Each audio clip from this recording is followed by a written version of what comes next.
Olá, meus queridos. Recentemente houve um burburinho na internet sobre a relação dos outros ex-Beatles, tirando Paul McCartney, sobre as gravações de Sgt. Pepper, sobre como eles apreciavam ou não o álbum Sgt. Pepper, que sempre foi o queridinho do Paul McCartney, mas também a gente há de entender que o Paul fez ali mais ou menos 60% do álbum num período onde que os Beatles queriam realmente ficar de férias e não gravar mais. A gente vai falar sobre isso hoje, se é realmente verdade, se George, John e Ringo não gostavam do Sgt. Pepper tanto quanto o nosso querido Paul. Meu nome é João Moura, essa é a Beatles School, vamos lá.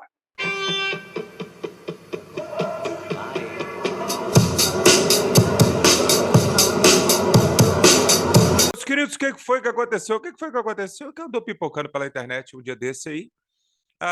Essa coisa dos Beatles e sua relação com o Sgt. Pepper. É sabido que o Paul, a ideia principal foi do Paul, mas não apenas do Sgt. Pepper, né? Ali para frente, ali, o Magical Mystery Tour, o próprio conceito do Magical Mystery Tour, do álbum branco, né? E também boa parte do Get Back. E finalmente o que seria o Abbey Road. Muitas das capas de como foi o processo de gravação foi muito sugerido pelo Paul, né? Mas ao longo dos anos, os outros ex-Beatles, até no projeto Anthology, e até mesmo lá atrás, na década de 70, com o John Lennon falando, eles tinham alguns comentários a tecer. Eu vou colocar aqui primeiro o que o John Lennon achava do Sgt. Pepper. It's called the first concept album. It doesn't go anywhere. Mr. Kite, all my contributions have absolutely nothing to do with this idea of Sergeant Pepper and his band. But it works because we said it worked, and that's how it appeared. Yeah. But it was not as put together as Pet sounds. Yeah. And it doesn't have a concept. It starts out with Sergeant Pepper and introduces Billy Shears, and that's the end, apart from the so-called reprise. Right. Bom, praticamente o John Lennon fala o que aqui, né? Que o Sgt. Pepper ele não era um álbum conceptual como o Pet Sounds havia sido, né? E ele comenta também ainda que as faixas que ele fez durante o Sgt. Pepper, elas poderiam ter estado em qualquer outro tipo de álbum, olha só. Every other song could have been on any other album. Right. Mr. Kite could have gone anywhere. Lucy could have gone anywhere. A Day in the Life could have gone anywhere. So it's not really, there's no concept there. Ele fala que o conceito do Sgt. Pepper funciona porque eles falaram que funcionava, né? É engraçado que o relacionamento do John é um cara que ele ficava entediado muito facilmente, né? Enquanto o Paul ele chegava nos estúdios, talvez já com uma ideia já de direitinho o que seria gravado, o John, às vezes, ele chegava meio para querer saber a opinião dos outros três, né? A ajuda do Paul, aquela coisa toda. Ele tinha, logicamente, a música na cabeça, mas não necessariamente ele tinha ali todo um conceito, como que a música ia ficar exatamente igual estava na cabeça dele. Ele reclamaria muitos anos depois que ele gostaria. Ele reclamou com George Martin numa visita ao Dakota, e ele falou que ele gostaria de regravar Strawberry Fields, o que deixou o George Martin extremamente chocado com isso, né? Ele falou: sério, George? Ele falou: sério, eu queria gravar várias outras músicas dos Beatles, né? Já o Paul, meus queridos, o Paul, o relacionamento que ele tem com o Sgt. Pepper é daquele pai feliz e orgulhoso, né? O Paul foi atrás do Peter Blake para poder fazer a capa, ele que veio a ideia do Salt and Pepper, que eu já contei em outros encontros nossos aqui na Beatles School, né? Ele e o Mal Evans num safari na África, né? É contado, às vezes eles confundem um pouco a história, a gente realmente nem sabe, porque diversos livros abordam de maneira diferente. Algumas pessoas falam que a comissária de bordo foi oferecer sal e pimenta, então ela pergunta salt and pepper, e aí o Paul entende Sgt. Pepper, mas tem outras histórias que falam que quem ofereceu foi o Mal Evans, ou foi o Mal Evans que entendeu o Sgt. Pepper, ou seja, isso aí já está, não é tão importante assim. Mas o Paul faz essa coisa de início, de ter essa banda de Corações Solitários, e as duas músicas gravadas de início seriam músicas que, né, voltaria lá na época de quando eles eram crianças. Daí então saiu Strawberry Fields do John e Penny Lane do Paul, né, aquele saudosismo de Liverpool e tudo mais. O Paul tem uma passagem aqui que eu vi no site, no canal Beatles Bible, que é muito bom, por sinal. E Tem uma entrevista do Paul onde que ele comenta que o George, em algumas sessões ele não apareceu durante o Sgt. Pepper. É sabido que o George, como ele sempre disse, né, o coração dele estava na Índia. Mas vamos ouvir o Paul. In fact, during the making of Sgt. Pepper, George hadn't showed for most of the album, which was unusual, as we normally showed for our recording sessions. Ele fala que o George, numa certa gravação lá, o George simplesmente não apareceu, que ele falou assim, que é uma coisa um pouco, né, um pouco chata, um pouco perigosa, porque geralmente quando você é músico, quando você é chamado para uma gravação, você aparece. Ele ainda faz, ele ironiza aqui falando que o George provavelmente estava construindo uma piscina na casa dele. George hasn't been too interested in making that album. I think he was building a swimming pool. Isso aí né, ele fala que o George não estava muito interessado naquele álbum, né. É sabido, né, meus queridos, que quando ali em novembro de 66 ainda, que começa esse projetinho, né, vai Strawberry Fields, Penny Lane, no meio de Strawberry Fields e Penny Lane, ali em dezembro, eles gravaram When I'm 64, né. Então a gente entra em janeiro de 67 com as gravações de Lucy in the Sky with Diamonds, A Day in the Life, né, e tal. O George aparece com uma música chamada Only Another Song, né, o qual ele critica o seu papel ali nessa coisa Beatle, né, Another Songs, que é uma música que é a empresa que tomava conta das músicas de Lennon e McCartney e também do Harrison, né.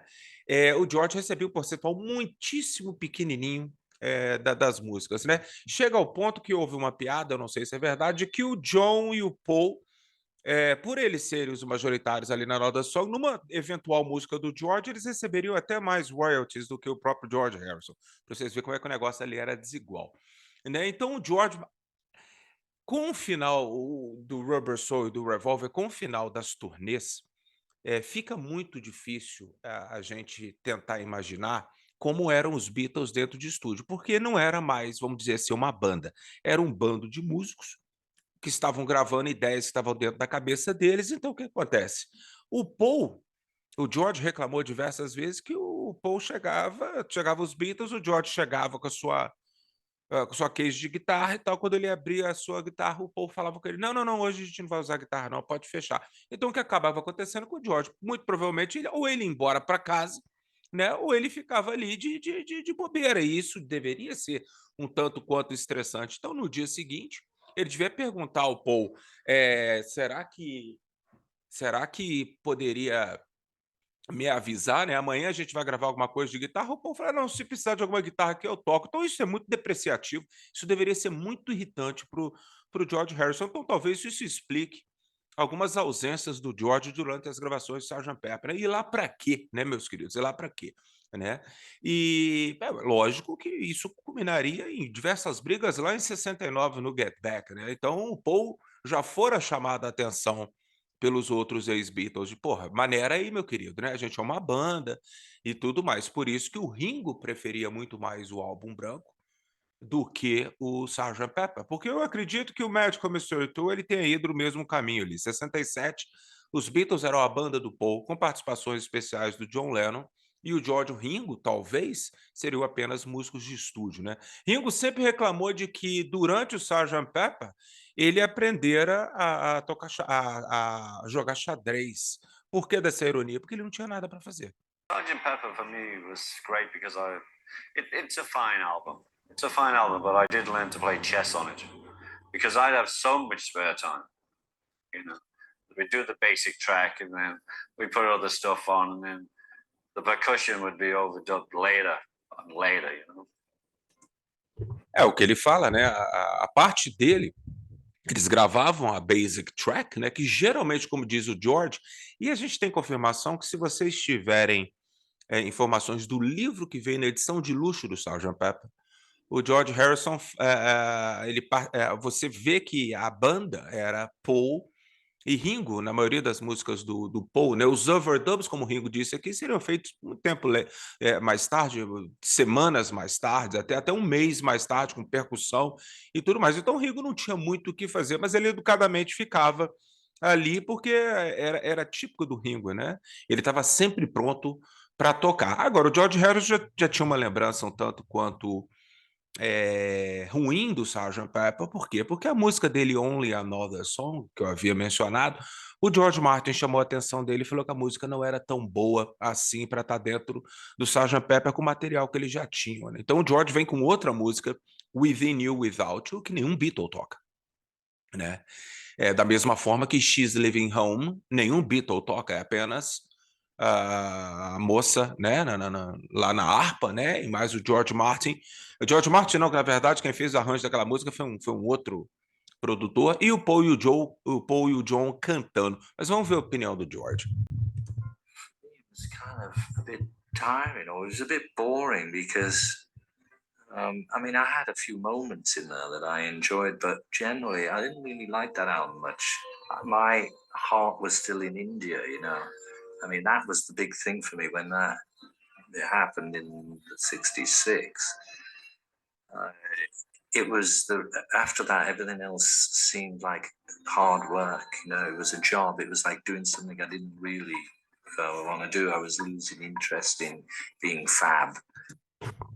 Essa coisa de perder o interesse em ser fab, né, eu acho um tanto quanto uma hipocrisia do George, porque muitas portas se abriram, inclusive na Índia, pelo fato dele ser um fab, né? Até o fato dele conhecer o Ravi Shankar e o Ravi Shankar o receber, né? O Ravi Shankar sabia muito bem quem que era George Harrison, em qual banda que ele estava e que ele era um fab, né? Mas o George fala que nessa época, para ele, qualquer coisa que tivesse que trabalhar ali dentro dos Beatles, para ele era um trabalho, era uma coisa chata, e ele fala que ele particularmente não gostava muito das gravações do Sgt. Pepper, como ele gostara das gravações no Rubber Soul e no Revolver, porque os Beatles eram uma banda.